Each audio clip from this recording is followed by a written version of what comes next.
नमस्कार दोस्तों, मैं सौरभ तिवारी यूसीआई डिजिटल सरकारी नौकरी पर आप सभी का हार्दिक स्वागत और अभिनंदन करता हूं। हम लोग क्रम व्यवस्थीकरण देख रहे थे, कई सारे क्वेश्चन इसके लगा चुके थे। कुछ नए प्रकार के क्वेश्चन आज हम लोग और लगाते हैं। अगर आप चैनल पर नए हैं तो चैनल को सब्सक्राइब करिएगा, वीडियो को लाइक करिए, शेयर करिए और कमेंट करके बताइए कि वीडियो आपको कैसा लगा। पहला क्वेश्चन देखते हैं आज का। 30 छात्रों की एक कक्षा में गुंजन तथा त्रिलोक ऊपर से 13वें और 14वें स्थान पर हैं। ऊपर से 13वें और 14वें स्थान पर हैं, नीचे से उनका स्थान क्या होगा? चलिए हम देख लेते हैं। ऊपर से अगर हम काउंट करना शुरू करते हैं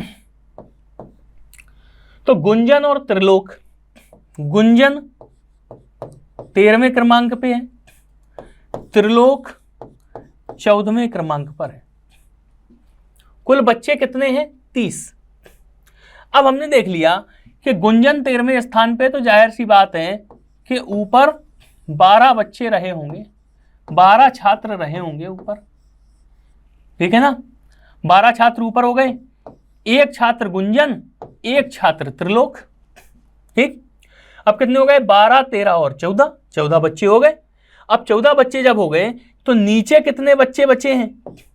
क्योंकि कुल हैं तो 30, यहां से लेकर हैं कुल कितने? 30। 30 में 14 तो ये हो गए। जब 14 ये हो गए तो नीचे कितने हैं? नीचे कितने बच्चे बचे? 16। बात आई ना समझ में? अब आप देखो, यानी कि सबसे मतलब ये 16 बच्चे हैं यहां पर, ये 16 बच्चे हैं इस जगह पर, 16 छात्र नीचे से अगर हम काउंट कर रहे हैं तो यहां तक आके 16 हो गए। फिर त्रिलोक का क्रम अगर हम देखेंगे तो क्या हो जाएगा? 17वां हो जाएगा। और गुंजन का हम क्रम देखेंगे तो क्या हो जाएगा? 18वां हो जाएगा। अब उसने कहा क्रमशः क्या होगा, यानी कि हमें क्रमशः ही बताना है। तो पहले गुंजन अगर लिखा है तो गुंजन का पहले हम लिखेंगे 18, और पहले उसके बाद त्रिलोक लिखा है तो त्रिलोक का क्या हो जाएगा? 17, यानी कि 18वां और 17वां ये हमारा आंसर हो जाएगा। देखिए ऑप्शन में 17वां और 18वां भी दिया है, ये गलत हो जाएगा, क्योंकि अगर हम पहले 17वां बोल देंगे तो इसका मतलब क्या हो गया कि गुंजन का स्थान हम 17वां मान रहे हैं और त्रिलोक का हम 18 मान रहे हैं। लेकिन पहले गुंजन लिखा, बाद में त्रिलोक लिखा, तो पहले हम गुंजन का स्थान लिखेंगे, फिर हम त्रिलोक का स्थान लिखेंगे। ये स्ट्रक्चर आप लोगों को समझ में आ गया होगा बहुत अच्छे से, ऐसी उम्मीद है हमें। अगला क्वेश्चन देख लेते हैं। वृक्षों की एक पंक्ति में एक वृक्ष दोनों सिरों से 25वां है, कुल कितने वृक्ष हैं? वाह भाई वाह। ये वृक्ष लगा हुआ है, इधर से गिनो तब भी ये 25वें नंबर पे, इधर से गिनो तब भी ये 25वें नंबर पे, यानी कि यहां भी 24 वृक्ष हैं, यहां भी 24 वृक्ष हैं, और ये एक वृक्ष हो गया आपका बीच में। तो 24 दूनी 48 और 1 49, यानी कि 49 वृक्ष हमारे हो गए उस पंक्ति में। क्लियर है? इस क्वेश्चन में तो कुछ था ही नहीं। अगला क्वेश्चन देख लेते हैं। एक कक्षा में सोहन का स्थान ऊपर से 7वां है और नीचे से 26वां है। सोहन का स्थान ऊपर से 7वां, नीचे से 26वां। अब आप देखो, ये है सोहन। ऊपर से जब हम काउंट कर रहे हैं तो इसका स्थान क्या निकल के आ रहा? 7वां निकल के आ रहा ऊपर से। और जब नीचे से हम काउंट कर रहे हैं तो नीचे से क्या निकल के आ रहा? 26वां निकल के आ रहा नीचे से। आप लोग देख रहे हो ना?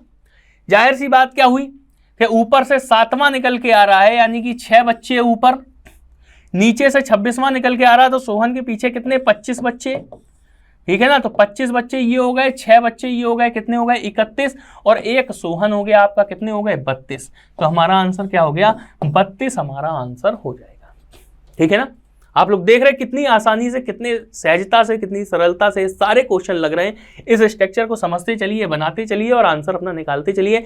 ये ध्यान रखिए कि ये क्वेश्चन उन क्वेश्चंस में आते हैं जिन क्वेश्चन को कोई भी अच्छा बच्चा परीक्षा के अंदर कभी भी गलत नहीं करता है, ना तो अनभिज्ञता में और ना ही किसी भी प्रकार के कंफ्यूजन में, ठीक है। इन क्वेश्चंस को गलत करने का मतलब है कि आप मुख्य धारा से बाहर निकल जाएंगे, इसलिए बहुत ध्यान से समझने की आवश्यकता है। चलिए एक क्वेश्चन हम और देख लेते हैं। लड़कियों की एक पंक्ति में यदि मधु जो बाएं से 10वें स्थान पर है, मधु बाएं से 10वें स्थान पर है और वीणा दाएं से 9वें स्थान पर है, परस्पर अपने स्थान बदल लें, परस्पर का मतलब आपस में अपने स्थान बदल लें, तो मधु बाएं से 15वीं हो जाएगी, मधु बाएं से 15वीं हो जाएगी। पंक्ति में कुल कितनी लड़कियां हैं, कुल कितनी लड़कियां हैं ये पूछ रहा है। देखिए कितनी आसानी से ये क्वेश्चन लग जाएगा। मधु बाएं से 10वें स्थान पर है, बाएं से हमने काउंट करना शुरू किया, ये 10वें स्थान पर बैठी है कौन, मधु। और वीना दाएं से 9वें स्थान पर है, और हमने दाएं से हमने काउंट करना शुरू किया, तो 9वें स्थान पर थोड़ा सा दूर बना लेते हैं।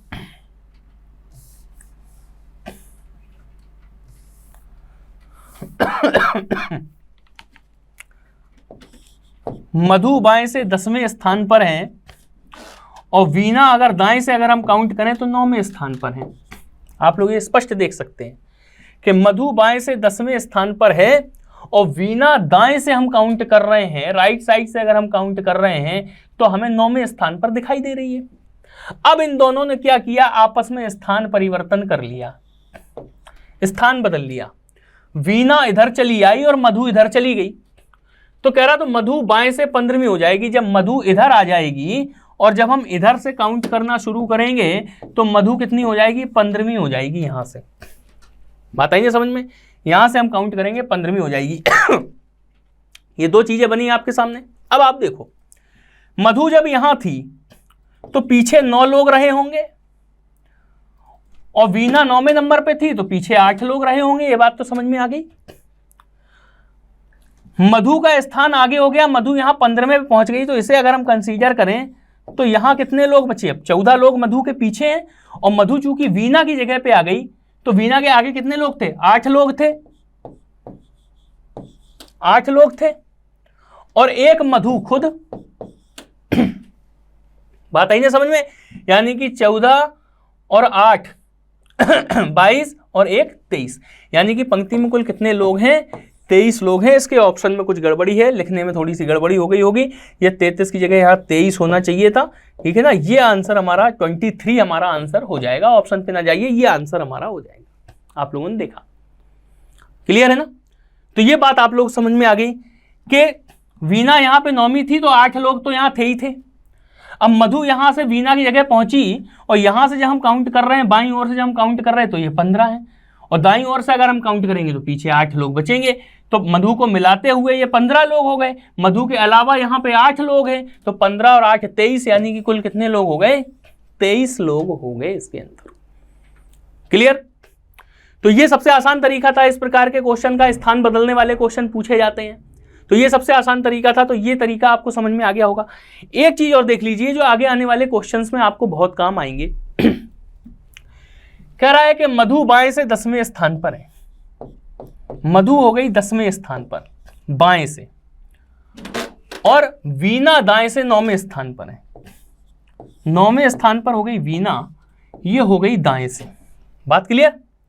अब आप देखो कि मधु ने जब वीना से स्थान परिवर्तन किया, वीना मधु की जगह आई और मधु वीना की जगह चली गई, तो फिर वीना का स्थान बाएं से क्या हो गया, बाएं से क्या हो गया, 15वां हो गया। वीना का, मधु का स्थान, सॉरी, मधु का स्थान बाएं से अगर हम काउंट कर रहे हैं तो 15वां हो गया, क्योंकि दाएं से तो हमें पता ही है वीना की जगह आई तो 9वां होगा, यहां से 15 हो गया। तो एक तो हमने सीधा सीधा देखा कि यहाँ पे पीछे 8 लोग हैं और मधु को मिला के यहाँ 15 लोग हो गए, 23 लोग हो गए पूरी वहां पे जो भी लिस्ट है बच्चों की उनमें, या जो भी पंक्ति बनी हुई है उसमें।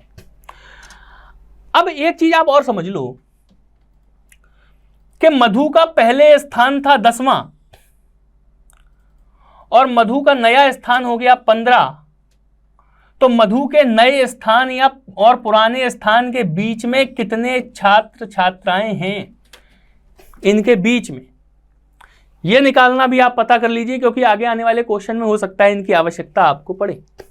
तो आपको कुछ नहीं करना होता है, मतलब सीधी सी बात कि मधु और वीना के बीच में कितने लोग हैं। हो सकता है इस क्वेश्चन में यही बोल देता वो कि लड़कियों की एक पंक्ति में मधु बाएं से 10वें स्थान पर है, वीना दाएं से 9वें स्थान पर है, परस्पर अपने स्थान बदल लें तो बाएं से 15वीं हो जाती है मधु।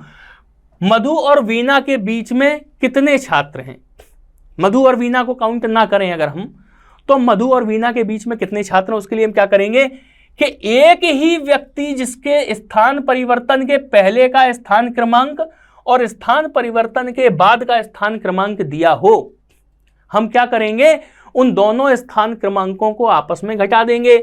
मधु का बाद में क्रमांक क्या हो गया 15, पहले क्या था 10, इन्हें हमने घटा दिया, कितना मिला हमें 5। इस 5 में से हमने एक और कम कर दिया तो मिल गया 4, यानी कि मधु और वीना के बीच में 4 छात्र उपस्थित है। ये चीज आप सीख लो। अब आप कहोगे सर ये -1 क्यों किया? -1 हमने इसलिए किया कि पहले 10वें में भी मधु यहाँ पे काउंट हो रही थी और 15वें में भी मधु यहाँ पे काउंट हो रही थी, तो मधु 2 बार काउंट हो जाएगी। इसलिए हमने क्या किया कि एक हमने माइनस कर दिया इसमें से, तब जाके निकला क्या 4 निकला। क्लियर है ना? तो इन दोनों के बीच में कितने बच्चे हो गए? 4 बच्चे हो गए।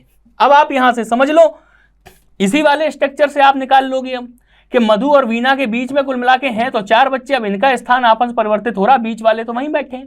तो अब आप देखो मधु का अगर यहीं से देख लो तो 9वां स्थान हो गया, 4 बच्चे बीच में हो गए, 8 बच्चे यहां हो गए, सॉरी 9 बच्चे मधु के पीछे हो गए, 8 बच्चे वीना के पीछे हो गए, तो 9 और 8 17।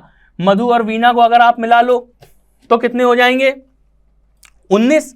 मधु एक हो गई 17, देखो 9 और 8 17 ये हो गए। मधु और वीना हमने मिला ली तो 2 और बढ़ गए, कितने हो गए? 19 हो गए। और इन दोनों के बीच में ये 4 बच्चे बैठे इन्हें और आप जोड़ लो, 19 और 4 कितने हो गए? 23 हो गए। तब भी हमारा आंसर 23 ही निकलेगा। तो ये चीज भी आप तैयार रखिएगा, क्योंकि आगे आने वाली जो प्रश्न है उनके अंदर इनकी आवश्यकता, इस तरीके की आवश्यकता हमें पड़ सकती है। ठीक है, तो मिलते हैं अगली क्लास में कुछ नए क्वेश्चंस के साथ में। आप लोग हमारे साथ जुड़े रहिएगा, चैनल को सब्सक्राइब करिए, वीडियो को लाइक करिए, शेयर करिए, कमेंट करिए। बहुत बहुत धन्यवाद।